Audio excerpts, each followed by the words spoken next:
Okay, so we're starting today, we're going to do areas of a triangle. So we have known the basic formula you would have done in your earlier years of an area of a triangle. So which is a half times the base times the height.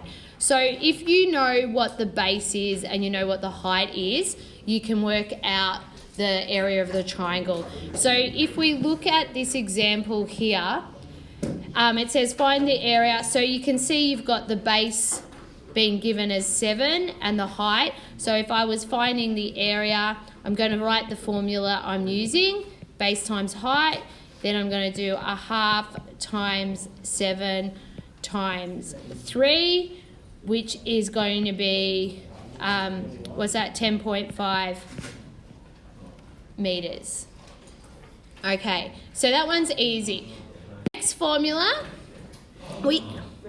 okay, so here we've got another formula that we can use to find the area of a triangle, and it's using the triangle that we've been using when we had the sine and cosine rule. So remember, we can label we label the angles with a capital letter, and then we label the sides with the little letter, and they become opposite. So these formulas are using that scenario.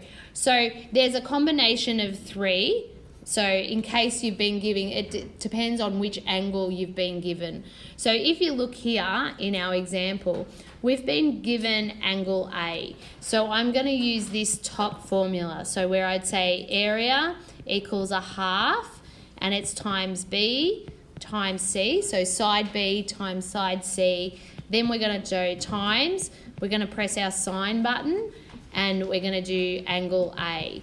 So if we substitute in those values, so we can see we've been given side C and side B. So it's going to be a half times 5 times 6 times sine 135. So we pop that in our calculator. Okay, so we ended up with 10.6. Now the units were centimetres, but when we do area, remember we have squared units. So it's 10.6 centimetres squared, and we did 1 decimal place because that's what they asked us. So if you've just given a triangle, and say they just gave you the sides, and then they gave you I don't know, the angle. So if you get given something like that, you just need yourself to label it up and then use the whichever formula it works out to be, okay? So this one would be, you are using the sine, the C one. So you'd say area equals a half AB sine C. Just if I did that as a little example, okay?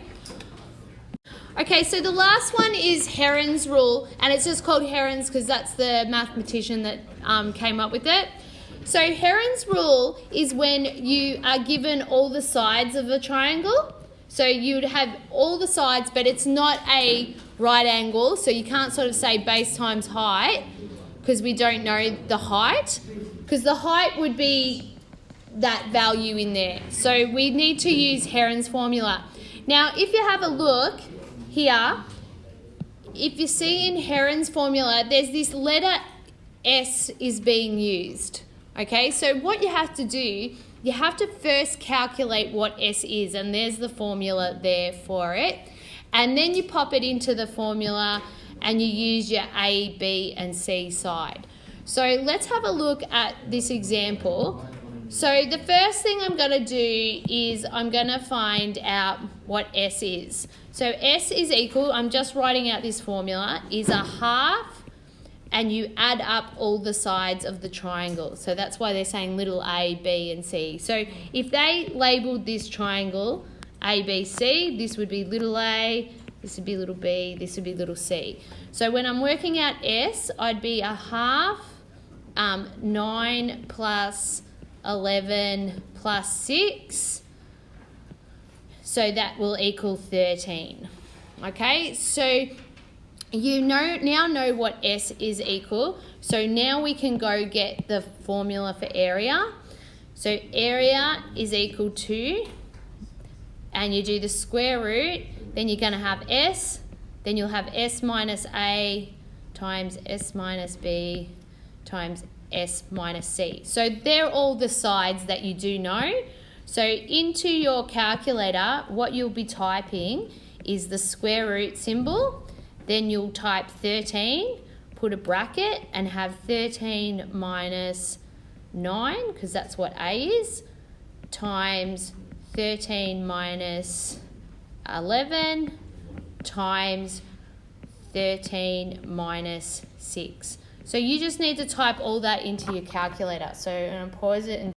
So it said the nearest square kilometre, so we got 27 kilometres squared.